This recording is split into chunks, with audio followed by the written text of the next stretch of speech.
Good morning, students. Today we are going to start a next topic, which is government company.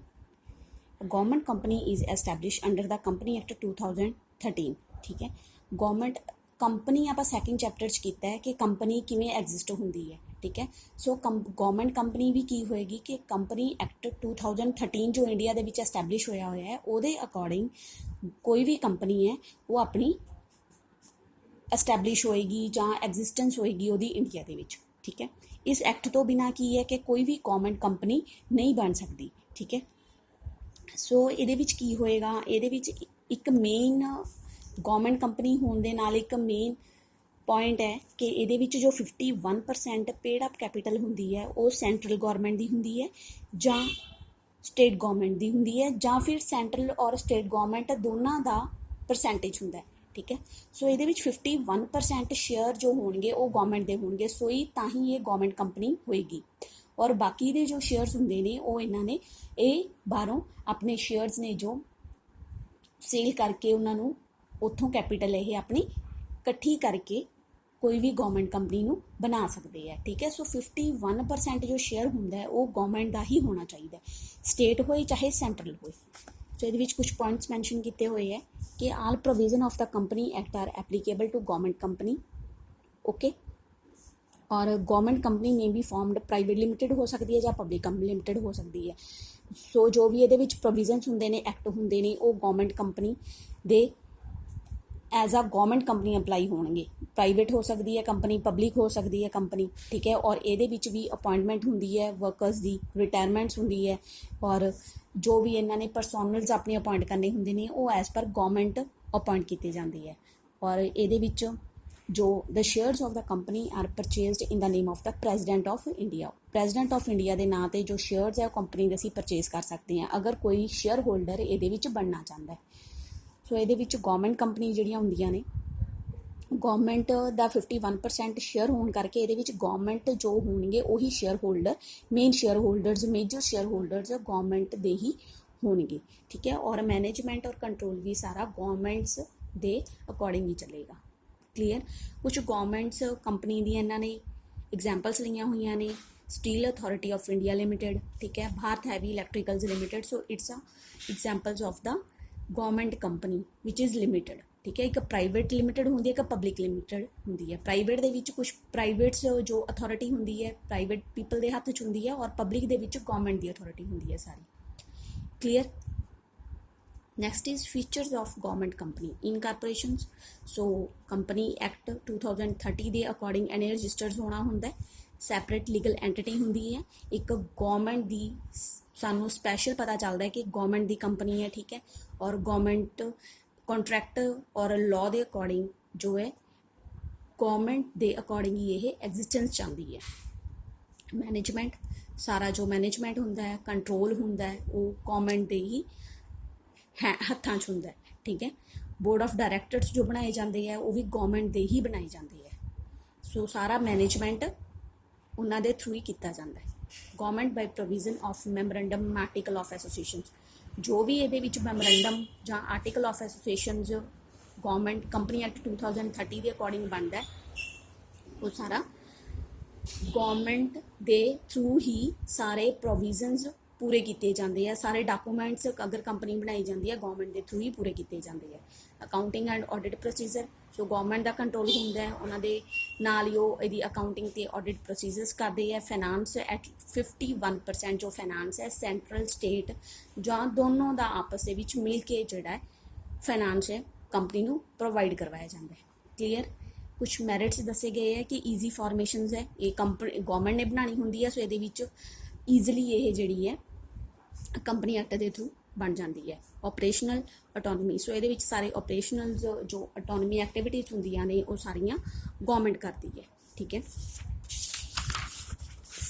Next is independent status. Separate legal entity ਹੁੰਦੀ ਹੈ, ਔਰ ਜਿਵੇਂ ਇੱਕ private company ਕੰਮ ਕਰਦੀ ਹੈ ਉੱਦਾਂ ਹੀ ਪਬਲਿਕ ਕੰਪਨੀ ਕੰਮ ਕਰਦੀ ਹੈ। ਪ੍ਰੀਵੈਂਟ ਅਨਹੈਲਥੀ ਬਿਜ਼ਨਸ ਪ੍ਰੈਕਟਿਸ, ਸੋ ਇਹਦੇ ਵਿੱਚ ਪਾਲਿਸੀਜ਼ ਬਣਦੀਆਂ ਰਹਿੰਦੀਆਂ ਨੇ। ਠੀਕ ਹੈ, ਮਾਰਕੀਟ ਨੂੰ ਦੇਖ ਕੇ ਆਪਣੇ ਪ੍ਰੋਡਕਟਸ ਬਣਾਏ ਜਾਂਦੇ ਨੇ, ਰੂਲਸ ਰੈਗੂਲੇਸ਼ਨਸ ਐਕਟੀਵਿਟੀਜ਼ ਕੀਤੀਆਂ ਜਾਂਦੀਆਂ ਨੇ। ਠੀਕ ਹੈ, ਸੋ ਇੱਕ ਇਕਨੋਮਿਕ ਡਿਵੈਲਪਮੈਂਟ ਦੇ ਲਈ, ਗਰੋਥ ਦੇ ਲਈ, ਬਿਜ਼ਨਸ ਦੀ ਗਰੋਥ ਦੇ ਲਈ ਇੱਕ ਪੂਰੇ ਪ੍ਰੋਪਰ ਤਰੀਕੇ ਦੇ ਨਾਲ ਕੰਮ ਕੀਤਾ ਜਾਂਦਾ ਹੈ। ਲਿਮਿਟੇਸ਼ਨਸ ਕੀ ਨੇ? ਫਰੀडम ਓਨਲੀ ਇਨ ਦੀ ਗਵਰਨਮੈਂਟ ਕੰਪਨੀ ਹੁੰਦੀ ਹੈ, ਗਵਰਨਮੈਂਟ ਤੋਂ ਬਿਨਾਂ ਆਪਾਂ ਕੋਈ ਕੰਮ ਨਹੀਂ ਕਰ ਸਕਦੇ ਇਹਦੇ ਵਿੱਚ। ਲੈਕ ਆਫ ਅਕਾਊਂਟੇਬਿਲਿਟੀ, ਗਵਰਨਮੈਂਟ ਦੇ ਇੰਪਲੋਈਜ਼ ਹੁੰਦੇ ਨੇ, ਬੋਰਡ ਆਫ ਡਾਇਰੈਕਟਰਸ ਹੁੰਦੇ ਨੇ, ਸਾਰੇ ਜੋ ਇਸ਼ੂਜ਼ ਹੁੰਦੇ ਨੇ ਉਹ ਉਹਨਾਂ ਨੇ ਆਪਣੇ ਪਾਰਲੀਮੈਂਟ ਦੇ ਵਿੱਚ ਉਹ ਸ਼ੋਅ ਕਰਨੇ ਹੁੰਦੇ ਨੇ। ਕਈ ਵਾਰੀ ਪ੍ਰੋਪਰ ਕੰਟਰੋਲ ਨਹੀਂ ਕਰ ਪਾਉਂਦੇ ਪੂਰੀ ਹੋਲ ਐਕਟੀਵਿਟੀਜ਼ ਦੇ ਕਰਕੇ। ਡਿਫੀਟਿੰਗ ਮੇਨ ਪਰਪਸ, ਕਈ ਵਾਰੀ ਮੇਨ ਪਰਪਸ, ਮੇਨ ਜੋ ਗੋਲਸ ਹੁੰਦੇ ਨੇ, ਗੋਲਸ ਕਈ ਵਾਰੀ ਫੁਲਫਿਲ ਨਹੀਂ ਹੋ ਪਾਉਂਦੇ, ਠੀਕ ਹੈ। ਸੋ ਕਈ ਵਾਰੀ ਮੇਨ ਪਰਪਸ ਹੈ ਉਹ ਫੁਲਫਿਲ ਨਹੀਂ ਹੋ ਪਾਉਂਦਾ। So it's a government company, features, merits and demerits.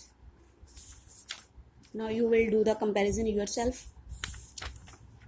Or next topic is global enterprises or multinational companies, ठीक है। मल्टीनैशनल तो ही क्लीयर है कि इट्स अ मल्टीनैशनल कंपनी कि ऑल ओवर वर्ल्ड ਦੇ ਵਿੱਚ ਆਪਣਾ ਜਿਹੜਾ ਬਿਜ਼ਨਸ ਹੈ ਇਹ ਕੰਪਨੀਜ਼ ਨੇ ਉਹਨਾਂ ਨੇ ਕਰਿਆ ਹੁੰਦਾ ਹੈ। So global enterprises or multinational company, MNC is a company whose business operations extend beyond the country in which it has been incorporated. Global enterprises have their head office in our country, but they carry on business operations in other country known as the host countries. For example, Pepsi and Coca-Cola companies are registered in USA, whereas they operate across the world. ठीक है, MNC are also known as the supranational companies.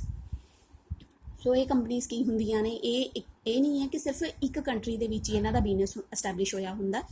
ਇਹ ਇੱਕ ਪੂਰੇ all over world ਦੇ ਵਿੱਚ ਇਹਨਾਂ ਨੇ ਆਪਣੀਆਂ ਬ੍ਰਾਂਚਸ ਓਪਨ ਕੀਤੀਆਂ ਹੁੰਦੀਆਂ ਨੇ ਔਰ ਉੱਥੇ ਉਹਨਾਂ ਦੇ ਥਰੂ ਜਿਹੜਾ ਹੈ ਇਹ ਬਿਜ਼ਨਸ ਕਰਦੇ ਆ। ਪਰ ਇਹਨਾਂ ਦਾ ਜਿਹੜਾ ਮੇਨ ਆਫਿਸ, ਹੈੱਡ ਆਫਿਸ ਹੁੰਦਾ ਉਹ ਇੱਕ ਥਾਂ 'ਤੇ ਹੀ ਹੁੰਦਾ, ਠੀਕ ਹੈ। ਇੱਕ ਕੰਟਰੀ ਦੇ ਵਿੱਚ ਹੈੱਡ ਆਫਿਸ ਹੋਏਗਾ, ਬਾਕੀ ਕੰਟਰੀਜ਼ ਦੇ ਵਿੱਚ ਇਹਨਾਂ ਨੇ ਆਪਣੀਆਂ ਬ੍ਰਾਂਚਸ ਨੂੰ ਓਪਨ ਕੀਤਾ ਹੁੰਦਾ, ਠੀਕ ਹੈ। ਕਲੀਅਰ ਹੈ? So it's a global enterprises ਔਰ multinational companies. It's very important questions. ਇਹਨਾਂ ਨੂੰ ਆਪਾਂ super natural company, transnationals company ਇਹ ਵੀ ਕਿਹਾ ਜਾਂਦਾ ਇਹਨਾਂ ਨੂੰ, ਠੀਕ। ਨੈਕਸਟ ਹੈ global enterprises do not aim to maximise profit from 1 or 2 products. ਇਹਨਾਂ ਦਾ ਇਹ ਮਤਲਬ ਨਹੀਂ ਹੁੰਦਾ ਕਿ ਅਸੀਂ ਜ਼ਿਆਦਾ ਤੋਂ ਜ਼ਿਆਦਾ ਕੀ ਕਰਨਾ ਹੁੰਦਾ, ਪ੍ਰੋਫਿਟ ਲੈਣਾ ਹੁੰਦਾ, ਬਟ ਇਹਨਾਂ ਦਾ ਮੇਨ ਪਰਪਸ ਕੀ ਹੁੰਦਾ ਕਿ ਮਲਟੀਨੈਸ਼ਨਲ ਜਿਹੜੇ ਨੇ ਇੱਕ ਤਾਂ ਬਿਜ਼ਨਸ ਕਰਨਾ ਹੁੰਦਾ, ਠੀਕ ਹੈ, ਔਰ ਆਪਣੇ ਪ੍ਰੋਡਕਟ ਜਿਹੜੇ ਹੁੰਦੇ ਨੇ ਇਹ ਲਾਰਜ ਸਕੇਲ ਦੇ ਉੱਤੇ ਬਣਾਉਂਦੇ ਨੇ। ਕੁਆਲਿਟੀ ਇਹਨਾਂ ਦੀ ਬੈਟਰ ਹੁੰਦੀ ਹੈ ਤਾਂ ਕਿ ਪੂਰੇ ਆਲ ਓਵਰ ਇੰਡੀਆ ਦੇ ਵਿੱਚ ਜਿਹੜਾ ਬਿਜ਼ਨਸ ਹੈ ਉਹਨੂੰ ਐਕਸਪੈਂਡ ਕੀਤਾ ਜਾਏ। ਇਹ ਇਹਨਾਂ ਦਾ ਮੇਨ ਮੋਟਿਵ ਹੁੰਦਾ, ਬੈਟਰ ਕੁਆਲਿਟੀ ਦੇਣੀ, ਪ੍ਰੋਡਕਟਸ ਦੇ ਵਿੱਚ ਆਪਣੇ ਬਿਜ਼ਨਸ ਨੂੰ ਐਕਸਪੈਂਡ ਕਰਨਾ। ਔਰ ਆਟੋਮੈਟਿਕ ਹੈ ਕਿ ਅਗਰ ਬਿਜ਼ਨਸ ਐਕਸਪੈਂਡ ਹੋਏਗਾ ਫਿਰ ਇਹਨਾਂ ਨੂੰ ਪ੍ਰੋਫਿਟ ਹੋਏਗਾ ਹੀ ਹੋਏਗਾ। ਕਿ ਬਟ ਮੇਨ ਪਰਪਸ ਇਹ ਨਹੀਂ ਹੁੰਦਾ ਕਿ ਸਿਰਫ ਅਸੀਂ ਪ੍ਰੋਡਕਟ ਸੈੱਲ ਕੀਤੀ ਤੇ ਅਸੀਂ ਪ੍ਰੋਫਿਟ ਲੈ ਲਿਆ। ਕੰਟਰੀਜ਼ ਦੇ ਵਿੱਚ ਆਪਣੇ ਬਿਜ਼ਨਸ ਨੂੰ ਐਕਸਪੈਂਡ ਕਰਨਾ ਇਹਨਾਂ ਦਾ ਮੇਨ ਮੋਟਿਵ ਹੁੰਦਾ ਹੈ। Large number of products, huge size, advance technology, ਕੁਝ ਸਟ੍ਰੈਟਜੀਜ਼ ਉਹਨਾਂ ਨੂੰ ਅਡੋਪਟ ਕਰਨੀਆਂ ਕਰੰਟਲੀ ਜੋ ਚੱਲ ਰਹੀਆਂ ਹੁੰਦੀਆਂ ਨੇ, ਇਹ ਇਹਨਾਂ ਦਾ ਮੇਨ ਮੋਟਿਵ ਗੋਲ ਹੁੰਦੇ ਨੇ, ਠੀਕ ਹੈ। ਫੀਚਰਸ ਕੀ ਨੇ? ਹਿਊਜ ਕੈਪੀਟਲ ਰਿਸੋਰਸਸ, ਇਹਨਾਂ ਦੇ ਕੋਲ ਮਲਟੀਨੈਸ਼ਨਲ ਕੰਪਨੀਜ਼ ਹੁੰਦੀਆਂ ਨੇ, ਰਿਸੋਰਸਸ ਕਾਫੀ ਅਵੇਲੇਬਲ ਹੋ ਜਾਂਦੇ ਨੇ। ਬਾਕੀ ਕੰਟਰੀਜ਼ ਦੇ ਵੀ ਇਹਨਾਂ ਦੇ ਵਿੱਚ ਆਪਣੀ ਕੈਪੀਟਲ ਨੂੰ ਇਨਵੈਸਟ ਕਰਦੇ ਹੈ। ਫੋਰਨ ਕੋਲੈਬੋਰੇਸ਼ਨਸ, ਫੋਰਨ ਕੋਲੈਬੋਰੇਸ਼ਨਸ ਹੁੰਦੀਆਂ ਨੇ ਕਿ ਇਹ ਨਹੀਂ ਹੈ ਕਿ ਇਹਨਾਂ ਦੇ ਵਿੱਚ ਟੈਕਨੋਲੋਜੀ, ਪ੍ਰਾਈਸਿੰਗ ਇਹਨਾਂ ਦੀ ਕੋਈ ਪ੍ਰੋਬਲਮ ਆਉਂਦੀ ਹੈ, ਠੀਕ ਹੈ। ਟੈਕਨੋਲੋਜੀ ਵਧੀਆ ਅਡੋਪਟ ਕਰਦੇ ਨੇ, ਕੁਆਲਿਟੀ ਪ੍ਰੋਡਕਟ ਦੀ ਵਧੀਆ ਹੁੰਦੀ ਹੈ। ਡਿਵੀਡੈਂਡਸ ਪੇਮੈਂਟ ਜਿਹੜੇ ਨੇ ਸ਼ੇਅਰ ਹੋਲਡਰਸ ਨੂੰ ਉਹ ਬੈਟਰ ਸ਼ੇਅਰਜ਼ ਪ੍ਰੋਫਿਟ ਉਹਨਾਂ ਨੂੰ ਬੈਟਰ ਦਿੰਦੇ ਨੇ। ਇਹ ਨਹੀਂ ਹੈ ਕਿ ਉਹਨਾਂ ਦੀ ਡਿਵੀਡੈਂਟ ਪੇਮੈਂਟ ਉਹ ਹੁੰਦੀ ਹੈ ਜਿਹੜੀ ਆਪਾਂ ਜੋ ਸ਼ੇਅਰ ਹੋਲਡਰਸ ਹੁੰਦੇ ਨੇ ਕੰਪਨੀ ਦੇ ਵਿੱਚ ਉਹਨਾਂ ਨੂੰ ਪੇ ਕੀਤਾ ਜਾਂਦਾ ਹੈ। ਸੋ ਉਹਦੀ ਪਰਸੈਂਟੇਜ ਵੀ ਇਹ ਹਾਈ ਰੱਖਦੇ ਨੇ। ਇਹ ਨਹੀਂ ਹੈ ਕਿ ਜੋ ਸ਼ੇਅਰ ਹੋਲਡਰਸ ਹੁੰਦੇ ਨੇ ਉਹ ਖੁਦ ਇਹ ਪ੍ਰੋਫਿਟ ਲਈ ਜਾਣ ਔਰ ਸ਼ੇਅਰ ਹੋਲਡਰਸ ਨੂੰ ਘੱਟ ਪ੍ਰੋਫਿਟ ਹੋਏ। ਸੋ ਇਕੁਅਲੀ ਪ੍ਰੋਫਿਟ ਕੈਲੀਬ੍ਰੇਸ਼ਨਸ ਕਰਦੇ ਨੇ। ਐਡਵਾਂਸ ਟੈਕਨੋਲੋਜੀ ਯੂਜ਼ ਕਰਦੇ ਨੇ, ਬੈਟਰ ਕੁਆਲਿਟੀ ਦੇਣੀ ਹੁੰਦੀ ਹੈ ਕਿਉਂਕਿ ਤਾਂ ਹੀ ਬਿਜ਼ਨਸ ਐਕਸਪੈਂਡ ਹੋਏਗਾ ਅਗਰ ਚੀਜ਼ ਦੀ ਕੁਆਲਿਟੀ ਅੱਛੀ ਹੋਏਗੀ, ਠੀਕ। ਪ੍ਰੋਡਕਟ ਇਨੋਵੇਸ਼ਨਸ, ਇਹ ਨਹੀਂ ਹੈ ਕਿ ਸਿਰਫ ਇੱਕ ਹੀ ਪ੍ਰੋਡਕਟ ਵੇਚਦੇ ਰਹਿੰਦੇ ਹੈ। ਪ੍ਰੋਡਕਟ ਦੇ ਵਿੱਚ ਇਹ ਕੁਆਲਿਟੀ ਨੂੰ ਚੇਂਜ ਕਰਦੇ ਰਹਿੰਦੇ ਹੈ, ਠੀਕ ਹੈ। ਮਾਰਕੀਟਿੰਗ ਕੰਡੀਸ਼ਨਸ ਦੇ ਅਕੋਰਡਿੰਗ ਇਹ ਆਪਣੀਆਂ ਪ੍ਰੋਡਕਟ ਦੀ ਕੰਟੀਨਿਊ ਇਨੋਵੇਸ਼ਨਸ ਹੋਰ ਕਰਦੇ ਰਹਿੰਦੇ ਹੈ, ਠੀਕ ਹੈ। ਇੱਕ ਪ੍ਰੋਡਕਟ ਤੋਂ ਦੂਸਰੀ ਪ੍ਰੋਡਕਟ ਹੋਰ ਬੈਟਰ ਕੁਆਲਿਟੀ ਦੀ ਬਣਾਉਣੀ। ਮਾਰਕੀਟਿੰਗ ਸਟ੍ਰੈਟਜੀ, ਸੋ ਆਪਣੀ ਕੰਟਰੀ ਦੀਆਂ ਸਟ੍ਰੈਟਜੀ ਜੋ ਹੁੰਦੀਆਂ ਨੇ ਦੂਸਰੀ ਕੰਟਰੀ ਦੀਆਂ ਜੋ ਹੁੰਦੀਆਂ ਨੇ ਉਹਨਾਂ ਨੂੰ ਕੰਪੇਅਰ ਕਰਦੇ ਰਹਿੰਦੇ ਹੈ। ਮਾਰਕੀਟ ਦੇ ਅਕੋਰਡਿੰਗ ਪ੍ਰੋਡਕਟ, ਉਹਦੀ ਕੁਆਲਿਟੀ, ਉਹਦੀ ਕਿਸੇ ਕੰਟਰੀ ਦੀ ਇਕਨੋਮਿਕ ਕੰਡੀਸ਼ਨਸ ਦੇਖ ਕੇ ਪ੍ਰੋਡਕਟ ਨੂੰ ਬਣਾਉਂਦੇ ਹੈ ਤਾਂ ਕਿ ਬੈਟਰ ਕੁਆਲਿਟੀ ਦੀ ਪ੍ਰੋਡਕਟ ਬਣ ਸਕੇ। Expansion of market territory, expand ਹੁੰਦਾ ਰਹਿੰਦਾ, ਠੀਕ ਹੈ। ਬਿਜ਼ਨਸ ਐਕਸਪੈਂਡ ਕਰਨਗੇ ਹੀ ਕਰਨਗੇ ਅਗਰ ਇਹ ਆਪਣੀਆਂ ਬ੍ਰਾਂਚਸ ਓਪਨ ਕਰਦੇ ਹੈ। ਸੈਂਟਰਲਾਈਜ਼ ਕੰਟਰੋਲ ਰਹਿੰਦਾ ਹੈ, ਇੱਕ ਮੇਨ ਹੈੱਡ ਆਫਿਸ ਹੁੰਦਾ ਹੈ ਔਰ ਇਹ ਪੂਰਾ ਸੈਂਟਰਲਾਈਜ਼ ਕੰਟਰੋਲ ਕਰਦੇ ਹੈ। ਮੈਰਿਟਸ ਕੀ ਨੇ? ਇੰਪਲੋਇਮੈਂਟ ਅਪੋਰਚੁਨਿਟੀਜ਼ ਮਿਲਦੀਆਂ ਨੇ, ਨੌਕਰੀ ਮਿਲਦੀ ਹੈ, ਠੀਕ ਹੈ। ਐਡਵਾਂਸ ਟੈਕਨੋਲੋਜੀ ਨੂੰ ਯੂਜ਼ ਕਰਦੇ ਹੈ। ਇਨਫਲੋ ਆਫ ਫੋਰਨ ਕੈਪੀਟਲ, ਅਲੱਗ-ਅਲੱਗ ਕੰਟਰੀਜ਼ ਤੋਂ ਫੋਰਨ ਕੈਪੀਟਲ ਵੀ ਸਾਨੂੰ ਮਿਲ ਜਾਂਦੀ ਹੈ ਅਗਰ ਕੋਈ ਕੰਪਨੀ ਮਲਟੀਨੈਸ਼ਨਲ ਕੰਪਨੀ ਬਣੀ ਹੋਈ ਹੈ।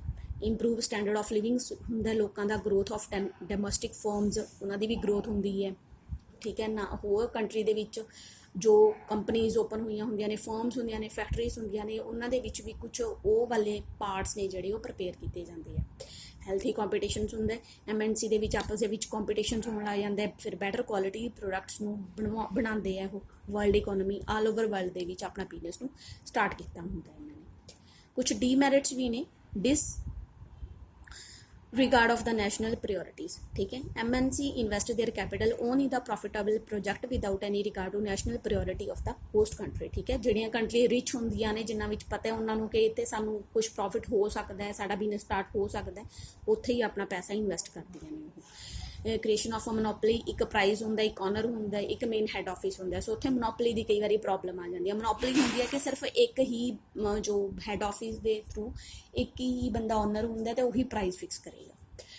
ਡਿਪਲੇਸ਼ਨਸ ਆਫ ਦਾ ਨੈਚੁਰਲ ਰਿਸੋਰਸਿਸ, ਕਈ ਵਾਰੀ ਇਹ ਆਪਣਾ ਪ੍ਰੋਫਿਟ ਜ਼ਿਆਦਾ ਕਰਨ ਦੇ ਲਈ ਰਿਸੋਰਸਿਸ ਨੂੰ ਪੂਰਾ ਫੁਲਫਿਲ ਤਰੀਕੇ ਦੇ ਨਾਲ ਯੂਜ਼ ਨਹੀਂ ਕਰਦੇ, ਠੀਕ ਹੈ। ਅਪਸਲੇਟ ਟੈਕਨੋਲੋਜੀ ਜਾਂ ਆਊਟਡੇਟਡ ਟੈਕਨੋਲੋਜੀ ਕਈ ਵਾਰੀ ਯੂਜ਼ ਕਰ ਲੈਂਦੇ ਨੇ ਪ੍ਰੋਡਕਟ ਨੂੰ ਪ੍ਰਪੇਅਰ ਕਰਨ ਦੇ ਲਈ। Threat of the national sovereignty, ਇਹਦੇ ਵਿੱਚ MNC enjoy considerable political influence due to their huge operation, ਠੀਕ ਹੈ। ਕਈ ਵਾਰੀ ਦੂਸਰੀ ਕੰਟਰੀ ਦੀਆਂ ਵੀ ਪੋਲੀਟੀਕਲ ਮੈਟਰਸ ਦੇ ਵਿੱਚ ਆਪਣਾ ਇੰਟਰਫੇਅਰ ਕਰਦੇ ਨੇ, ਤਾਂ ਕਿਉਂਕਿ ਇਹਨਾਂ ਨੇ ਆਪਣਾ ਬਿਜ਼ਨਸ ਉੱਥੇ ਸਟਾਰਟ ਕਰਨਾ ਹੁੰਦਾ ਜਾਂ ਐਕਸਪੈਂਡ ਕਰਨਾ ਹੁੰਦਾ ਜਾਂ ਨਵੀਂ ਬ੍ਰਾਂਚਸ ਓਪਨ ਕਰਨੀ ਹੁੰਦੀ ਹੈ। ਸੋ ਇਹ ਕਾਫੀ ਇੰਟਰਫੇਅਰ ਕਰਦੇ ਨੇ ਪੋਲੀਟੀਕਲ ਅਫੇਅਰਸ ਦੇ ਵਿੱਚ ਵੀ। So it's all about the global enterprises or multinational companies.